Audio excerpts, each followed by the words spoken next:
यशोमती मैया के नंद लाला। न जाने जात कर्म संस्कार को कितना और समय लगेगा। ना ना, अब अपने लल्ला को और देर भूखा ना रख सकती मैं। किंतु यशोदा, मेरा लल्ला यहाँ भूख से व्याकुल है और आपको आपके किंतु परंतु की पड़ी है। और मैं भी कब से प्रतीक्षा कर रही हूँ इस क्षण की। उसका क्या? ये हुई ना बात, मैया ने बाबा को झिड़क दिया। ऐसा होता है संतान का स्नेह।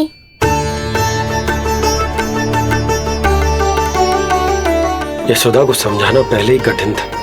अब मैया बनने के बाद तो संतान के हित के अतिरिक्त और कछु इसके समझ में ना आएगा। किससे सहायता लूं?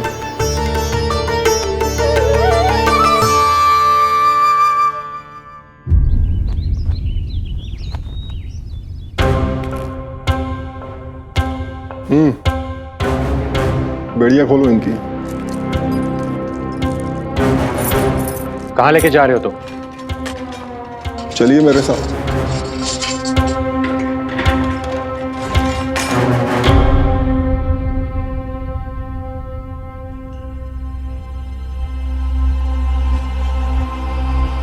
हमें यहाँ क्यों लाए? क्या और क्यों का उत्तर देने की आवश्यकता नहीं है मुझे राजन। महाराज कंस ही मेरे दाता हैं और उन्हीं के आदेशों का पालन करता हूं मैं। रुको यशोदा, ये क्या कर रही हो तुम? अपने भूखे लल्ला को दूध पिला रही हो जिज्जी। कोई पाप थोड़ी ना कर रही हूँ। पाप नहीं है, किंतु भूल अवश्य। अपने संतान की भूख मिटाना भूल कैसे हो सकती है जिज्जी? एक कर्म कांड के लिए मैं अपने संतान को और भूखा ना रख सकती।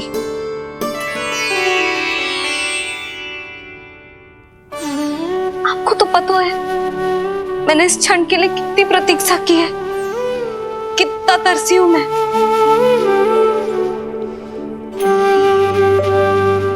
जब जब मैं संसार भर की मैया को देखती थी अपनी संतान को गले लगाते हुए, उन्हें दूध पिलाते हुए, तो मैं मन ही मन यही प्रार्थना करती थी कि मैं कब मैया बनूंगी, कब मैं अपने तन अपने रक्त से अपने संतान का पोषण करने का अनुभव करूंगी। और आज जब ये अनुभव करने का अवसर आयो है, मेरा लल्ला सामने है, भूखो है, तो तुम मुझे रोक रही हो जिज्जी? यशोदा, प्रतीक्षा के वो दिन बीत गए। अब तुम मैया हो और ये मैया अपने संतान का हित चाहती है ना? बहन, शास्त्रों के अनुसार किसी भी व्यक्ति के जीवन काल में 16 संस्कारों का विधान होता है, जिन्हें पहले ही पूर्ण किया जा चुका है जब तुम्हारा लल्ला तुम्हारे गर्भ में था। अब जात कर्म संस्कार करना है। तुम्हारे लल्ला और हमारे प्रिय नीलमणि के लिए अत्यधिक लाभदायक है ये। किसी भी कार्य को करना आवश्यक होता है, किंतु उसे सही ढंग से करना उससे भी अधिक महत्वपूर्ण। तुमने इतने वर्षों तक प्रतीक्षा की है, अब क्या अपने लल्ला के भविष्य के लिए कुछ देर और प्रतीक्षा नहीं कर सकती? मैंने सदानंद जी को सूचना भिजवा दी थी।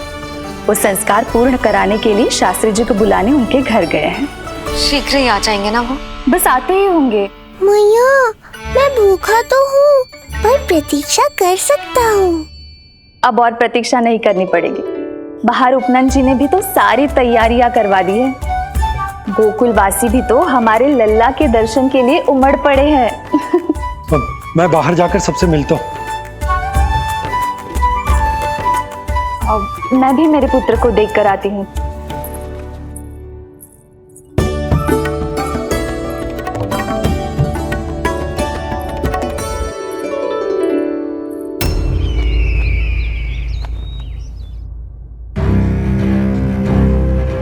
अवश्य भैया को अपनी त्रुटि का अनुभव हुआ होगा, तभी तो उन्होंने। नहीं देवकी, ये भूल सुधारने का प्रयत्न नहीं है। ये तो श्री योग माया की चेतावनी का परिणाम है। मृत्यु तीव्र गति से तेरी ओर चली आ रही है कंस। यदि इसे तनिक भी टालना चाहता है तो अपने दुष्कर्मों की क्षमा मांग, अपने पापों का प्रायश्चित कर और निर्दोष देवकी और वसुदेव को इसी क्षण मुक्त कर, वरना अपने भाग्य का उत्तरदायी तू स्वयं होगा। हमारा अष्टम पुत्र उसे मिलता तो कंस उसे भी क्रूर मृत्यु दे देता।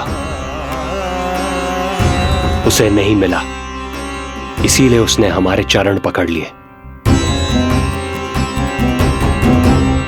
बदलना उसका स्वभाव नहीं है देवकी। उसे आकाश पाताल एक क्यों ना करना पड़े, वो हमारे अष्टम पुत्र को ढूंढने का प्रयत्न अवश्य करेगा। मेरा छोटा सा नीलमणि, भूख बहुत अधिक कष्ट तो न दे रही?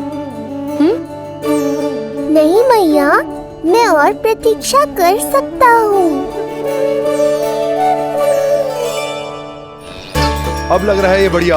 अरे सुनो, गेंदा कम पड़ जाए तो वहां से ले आना दौड़ के, ठीक है? अरे मैया तनिक जोरों से हाथ चलाओ, शाम को उत्सव है। जानकी, कस्तूरी, तनिक शीघ्र हाथ चलाओ। यदि गोकुलवासी लल्ला के दर्शन करके चले गए तो तुम दोनों को ही इन्हें घर घर वितरण करने जाना पड़ेगा। गोकुल के प्रत्येक प्राणी का मुंह मीठो होना चाहिए, चाहे वो पशु पक्षी क्यों ना। जी भैया।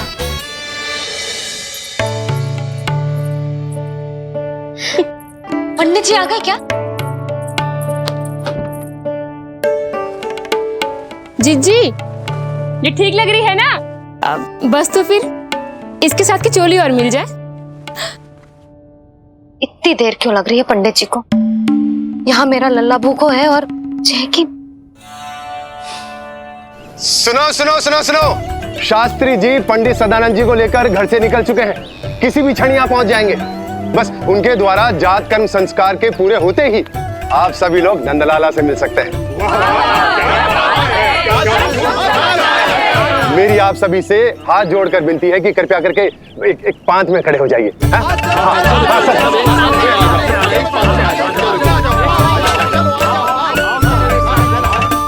पंडित जी ना हुए महाराज हो गए, पता ना कब पहुंचेंगे और कितनी देर भूखा रहेगा मेरा लल्ला।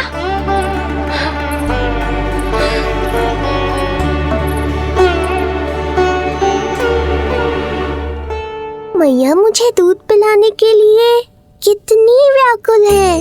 एक शीर समंदर माँ के अंदर, नाम ममता की था। परंपरा से बंध कर तड़पे इसके मन की चाह। सबसे पहले लल्ला को तो मैं ही देखूंगा। जशोदा और नंद जी को लल्ला हो गयो और मुझे अब पता चल रहा है। चलो हटो हटो। अरे रुको रुको रुको, पीछे देखो, सब पात में खड़े भये हैं। जब तुम्हारी बारी आएगी तभी अंदर जाओगी। तुझे पता भी है मैं कौन हूँ? कहीं की महारानी तो नहीं दिख रही वैसे, और यदि होती तो भी ये नंद राज का गोकुल है, यहाँ सभी कार्य नियम से होते हैं। चलो जाओ, जाके खड़ी हो जाओ पीछे। इतना अधिकार तो मेरे पति को भी ना दिया है मैंने। ओहो, इतना अभिमान है?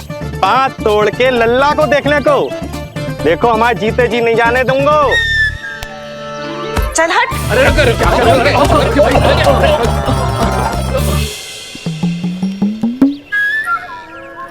क्यों रे, इतने प्यारे लड्डू बने हैं, जशोदा जी को लल्ला हुआ है और तू मुझे बताने भी नहीं आई?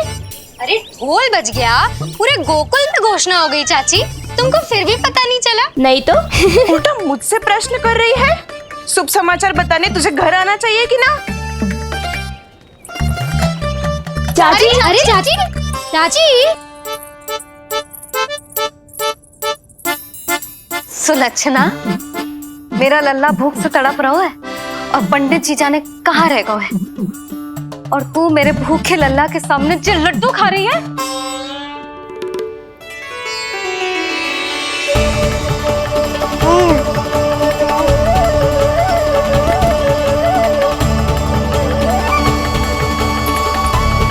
कितना प्यारा है ये, छोटा सा भोला भाला। शी शीघ्र ही आपका ये विचार बदल जाएगा। अब मैं जो आ गया हूँ आपको परेशान करने। देखा यशोदा जी, देखा आपका लल्ला कितना प्रसन्न है मुझे देख के। अच्छा यशोदा, सदानंद जी शास्त्री जी को लेकर पधार गए। हे नारायण, आपका बहुत बहुत धन्यवाद। पंडित जी, शास्त्री जी, ये है हमारा लल्ला। अद्भुत, अभूतपूर्व। ऐसा तेजस्वी बालक मैंने आज तक ना देखो। इसका जात कर्म करवाना मेरे लिए सौभाग्य का विषय है। शास्त्री जी अब प्रारंभ करते हैं। मेरा लल्ला बहुत समय से भूखो है। नंदराज, अब आप स्थान ग्रहण कीजिए।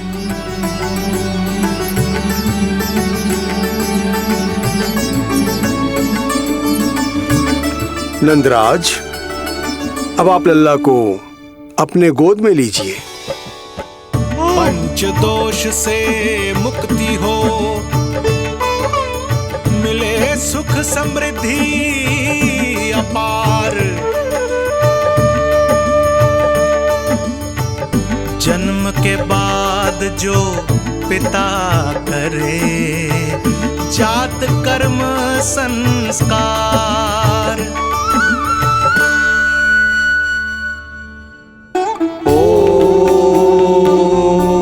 वक्रतुंड महाकाय, सूर्यकोटि समप्रभा।